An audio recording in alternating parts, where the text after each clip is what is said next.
costumo dizer que cada sarau tem um estilo diferente, tem uma cara diferente. Cada sarau é único. Esse, mais do que nunca, é especial. No sarau nós comemoramos 4 anos de eventos aqui no céu, 4 anos de sarau.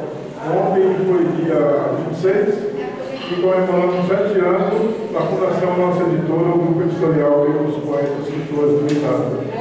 Comemoramos 8 anos na nossa rede social www.grupospoetas.com.br, uma rede social literária que conta hoje com 3.000 leituras apenas de poesia.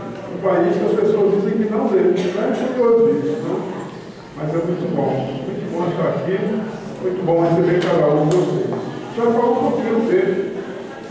O Beco é uma rede que nasceu no Orkut, era um grupo de amigos, nós nos encontrávamos virtualmente, trocávamos textos, falávamos de poesias, falávamos de leitura e tentávamos interagir de alguma maneira.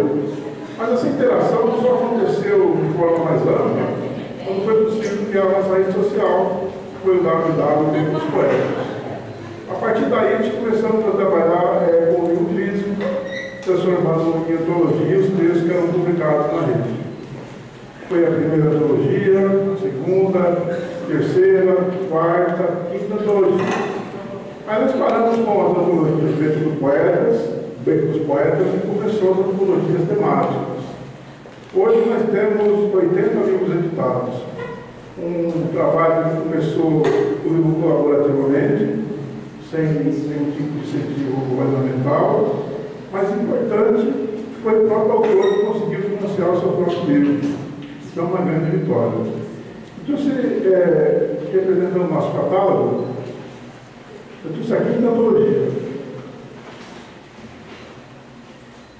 Essa quinta antologia tem um significado especial, ela foi a primeira capa que eu produzi.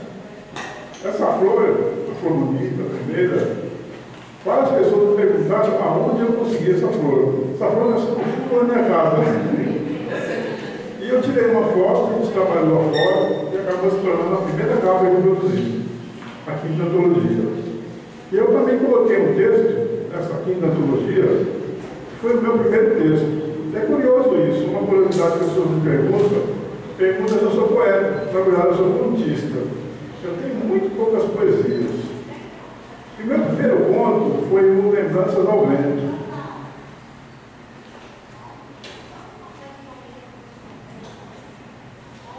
É um texto assim bem forte, um texto bem de literatura periférica, mas ele tem uma mensagem bem interessante. Lembranças ao Vento.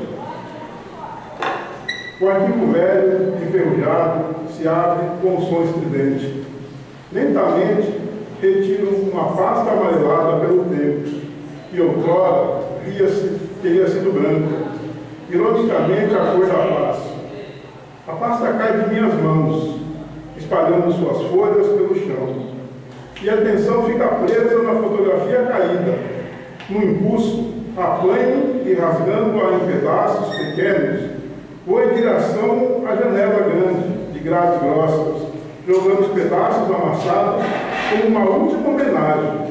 Observo o vento carregar cada pedaço, como as cinzas da tristeza que ficou. Recordo como tudo aconteceu. O dia estava muito quente, o suor descia-me pela testa.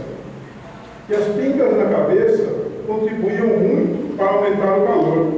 A feijoada arrebentada ardia na barriga. Uma pimenta na garganta, dando-lhe uma sensação de azia. Ele se despede dos amigos, caminha devagar, com uma garrafa embrulhada num papel debaixo do braço. Pensando na vida dura que levava em São Paulo, bem diferente do que imaginara. Ao chegar em casa, um barraco na favela Nova Esperança, Lazinha, sua mulher, dorme, a filha chora. Ele olha em volta, a pobreza sempre fora constante em sua vida. Era pior quando vivia em Pernambuco, num pequeno sítio na cidade de Garanhuns. Foi lá, a roça acabada e ressequida, que conhecera a Lazinha, morena alta, magra, de cabelos longos e pretos. Olhos grandes cor de mel. Ele se apaixonou por Lazinha lá no se abriu. A seca destruíra toda a esperança de colheita naquele ano. Foi quando Jesus, desesperado, resolveu vir para São Paulo. Sem dinheiro, decide vender o jumento ao Adamastor, único animal que sobrevivera à seca. Lazinha sempre quisera conhecer a cidade grande. Os dois resolveram juntar os trapos. Casamento é caro, basta a bênção do padre Cícero, que Deus ajuda. Assim pensou Jesus. Tentam arrumar carona na estrada. Um caminhoneiro que passava se compadece e leva os dois até Sergipe. Que sorte, pensa ele, achando que São Paulo já estaria pertinho, sem saber que seriam dias de fome, saudade da família que ficara. O pai falecera depois de beber água barrenta na lagoa, restando a mãe e 2 irmãos.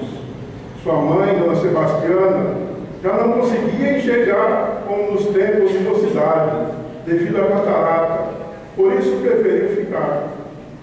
Achava-se cansada, desejava morrer na terra natal, como costumava dizer aos filhos. Ao lado dela, ao lado da cova do marido morto. Chorava e rezava todos os dias. Não conseguia viver sem quebrar esse ritual. Jesus aceita o dinheiro. Mal dava para ele e Lazinha se alimentarem na estrada, mas jura silenciosamente voltar para buscar a mãe e os 2 irmãos. Ele recorda de tudo como se fosse ontem, esquecendo-se que fora 5 anos. Escuta a filha chorar, perderam os bons, mas desempregado, não tem serventia.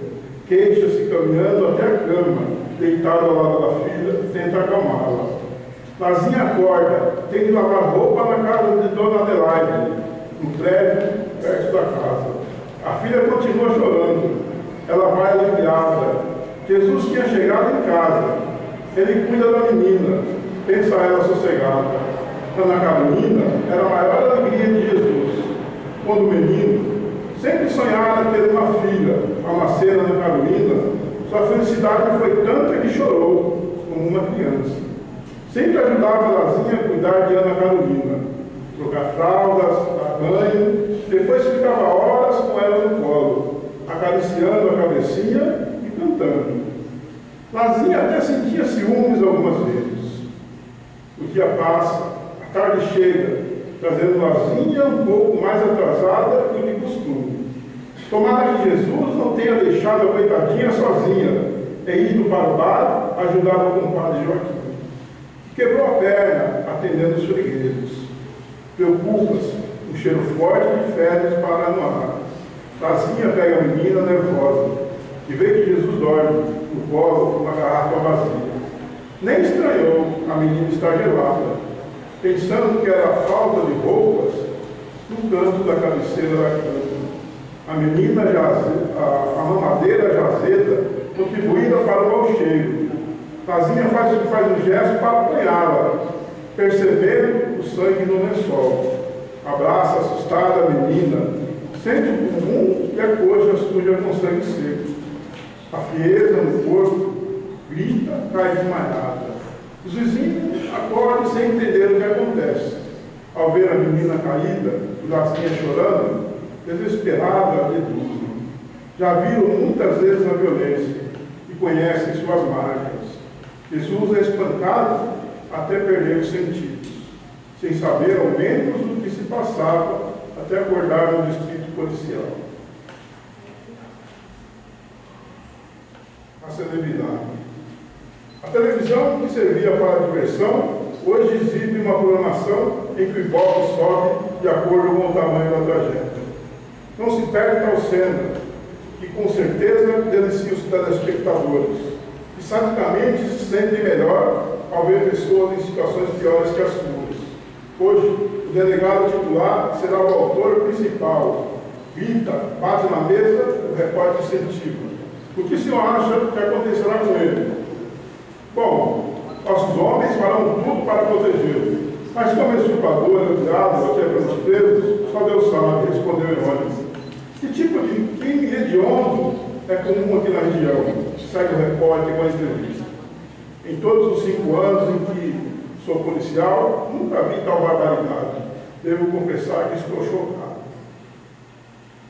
Jesus em pé, o rosto encostado na parede, os olhos perdidos, dando um ar enlouquecido, em estado de choque pelo quase linchamento e por tudo que estava vivendo. Parecia até estar em outro mundo. O cameraman grava a imagem já pensando na manchete. Jesus cai em tentação e peca. 4 metros quadrados. É um espaço destinado a 6 pessoas, e atualmente recebe 60. Devido à superlotação, cada preso tem sua história. Cada história, sua lembrança. Uma amargura, e todos têm uma coisa em comum: desejo de liberdade e o ódio pelos estupradores. Às 6 horas, o jornal policial começa. É a atração favorita, e os presos disputam os melhores lugares. Jesus aparece na tela num flash ao vivo. Todos olham em silêncio, já sabem do caso, não se falava outra coisa do dia. Entram os comerciais e o silêncio continua. 10 horas. Geralmente tudo está calmo. Alguns dormem, outros vão jogar dominó, paradas, escrever cartas. Hoje está diferente, o silêncio total. Os presos lembram uma plateia de lobos à espreita de uma caça. Jesus adentra a carceragem. O inquérito foi lavrado e será encaminhado ao juiz para marcar a audiência dentro de 21 dias, disse o delegado.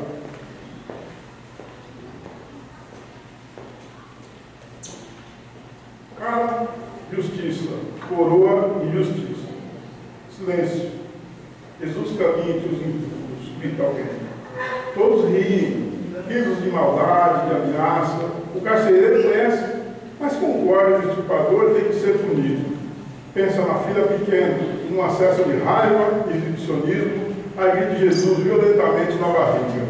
O espancamento silencia os presos, lembram de sua chegada. Por incrível que pareça, Jesus é posto numa sala comum, e não é destinada aos estupradores. Os protestos dos moradores são combatidos com a desculpa de que é pelo excesso de população e que no dia seguinte ele seria transferido. O bagulho é louco. Os moradores da cela em que colocaram Jesus ficam indignados, acham-se ofendidos, sabem que para manter o respeito terão que dar uma lição em Jesus. Alguns não são contra, mas a voz da maioria que prevalece. E a maioria quer crucificar Jesus. O bagulho é louco. 10 horas sai a subidinha, café noturno. A água esquenta, Jesus observa. Alguém pergunta se ele está encarando. A água cai. Jesus grita. Começa o castigo. Um fio esticado ligado na tomada. Você vai ficar chocado com o que vai acontecer, diz um com um sorriso. Tocando Jesus com um fio. Gritos são ouvidos. O distrito está em silêncio. Gritos do estuprador não contam, pensa o delegado. Fumando um charuto cubano, presente do repórter que o entrevistaram. Na manhã seguinte, o delegado está irritado. Não dormira como de costume. Gritos do estuprador não contam, mas incomoda. Resolve prosseguir Jesus. Cidade carcerária. Era dia de prova na escola. Novos alunos seriam aceitos. Eu estava meio apressado. O dia seria longo. Haviam 130 candidatos para entrevistar. Achei muito engraçado saber que um deles se chamava Jesus. Ele conversava timidamente. Via-se nos seus olhos um sofrimento profundo. O que é comum aqui? Disse estar preso 2 meses. Queria estudar, se possível, à tarde, porque estava frequentando a igreja e tinha culto todas as manhãs. Brinquei, dizendo que Jesus não poderia faltar ao culto. Ele não riu. Já sabia de sua situação processual, mas na escola todos são alunos iguais, independente de seus crimes. Este é o motivo dela funcionar, mesmo sendo executada por professores, encarregados de escola e coordenadores presos. Não pode haver discriminação aos demais reeducandos. Jesus foi classificado para o curso de Alfa 1, ou seja, o início da alfabetização, e por coincidência veio estudar em minha turma. Pouco a pouco ele foi se soltando e participando mais da aula. Ele tinha um interesse muito grande e me incentivava a preparar sempre coisas novas. Logo, a Acabamos ficando amigos e ele sempre me procurava fora do horário de aula para pedir que eu escrevesse algumas cartas. É assim que me inteirei de toda a sua situação. Haviam 6 meses que Jesus chegara à casa de detenção, quando foi convocado para a sua primeira audiência. No dia seguinte, não compareceu à aula e durante a semana não apareceu. Eu disse que iria à tarde no xadrez dele, pois não morava no mesmo pavilhão, mas recebi uma carta sua, dizendo que estava livre e que viria me visitar semana seguinte. Estranhei, mas fiquei contente de saber da novidade. Na visita seguinte, ele estava entre os primeiros a entrar, e logo foi me abraçando e dizendo com sua timidez de costume: professor, eu sempre senti muita vergonha de estar preso, acusado de machucar minha princesinha. E o senhor foi a primeira pessoa que acreditou em minha inocência. Disse que o juiz havia pedido a autópsia do corpo da filha, mas o IML estava em greve. Por isso, não foi possível fazê-lo nos primeiros dias de sua prisão. A greve provocará um acúmulo de trabalho. Quando tudo se normalizou, ele conseguiu a primeira audiência, já havia se passado 8 meses. Na autópsia, constava que sua filha havia morrido de diarreia crônica e desidratação. Foi com os olhos marejados que completou que era virgem como Maria, a mãe de Jesus. Ou a filha, brinquei para amenizar a emoção. Jesus sorriu tristemente. Durante 2 anos seguidos, Jesus me visitou quinzenalmente. Foi meu amigo, confidente nos momentos mais difíceis, até que começou a espaçar suas visitas. Andava sempre doente e resolveu procurar um médico. Ficou sabendo estar contaminado com o vírus HIV. No dia de sua prisão, foi estupado e contaminado no distrito policial. De volta ao artigo X. Olhando os pedaços da fotografia serem levados pelo vento, deixo cair uma lágrima no bolso um telegrama de Lazinha. Queima-me as mãos quando toco e releio novamente, sem querer acreditar no que diz. Caro professor, simples e formal, morreu ontem à tarde seu amigo Jesus. Suas últimas palavras foram agradecimento por ensinar a ler e que Deus o abençoe. Márcio Marcelo dos Nascimentos.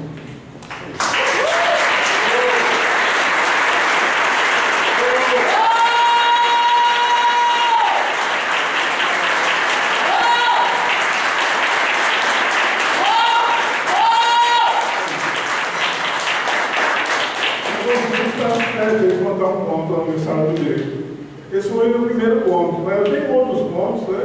Mas como são um pouco longos, eu acabo evitando um pouquinho, né? Declamar, porque demora bastante. Mas hoje eu não resisto, hoje eu vou colocar no microfone. E foi curioso essa antologia, que ela conseguiu unir as duas coisas que eu tenho mais apreço dentro da literatura, né? Que foi minha primeira capa e meu primeiro ponto de estreia. Depois desse eu tive um outro ponto, o Pequeno Grande Pianista, que fala sobre a síndrome de Down, é um personagem lindo. Eu consegui ser classificado no concurso Paulo Leminski, um curso do Paraná, assim, bem legal, assim, em 2 idiomas, em português e espanhol. Eu gosto muito, eu já li algumas vezes, acho que qualquer dia desse eu trago. Mas é isso, né? A gente vai dar início ao sarau, né? Primeiro vamos chamar Maria, está tudo?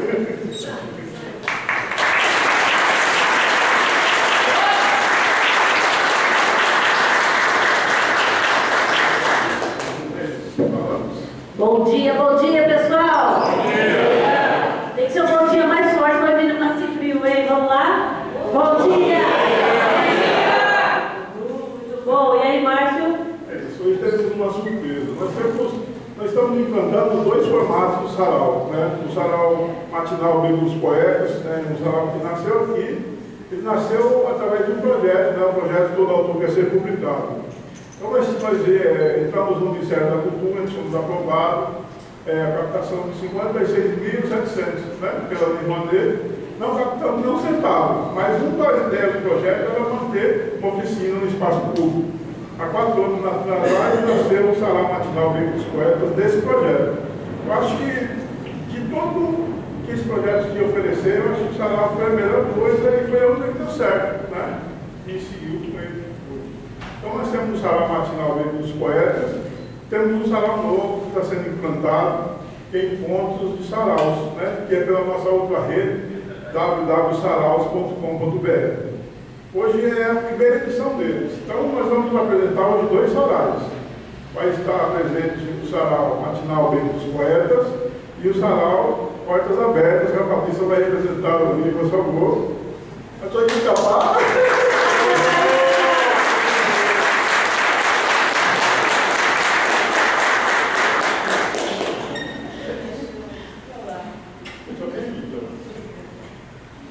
Então agora, né, acho que a presença vai necessária, eu seguirei, deixarei as meninas tocando o sarau.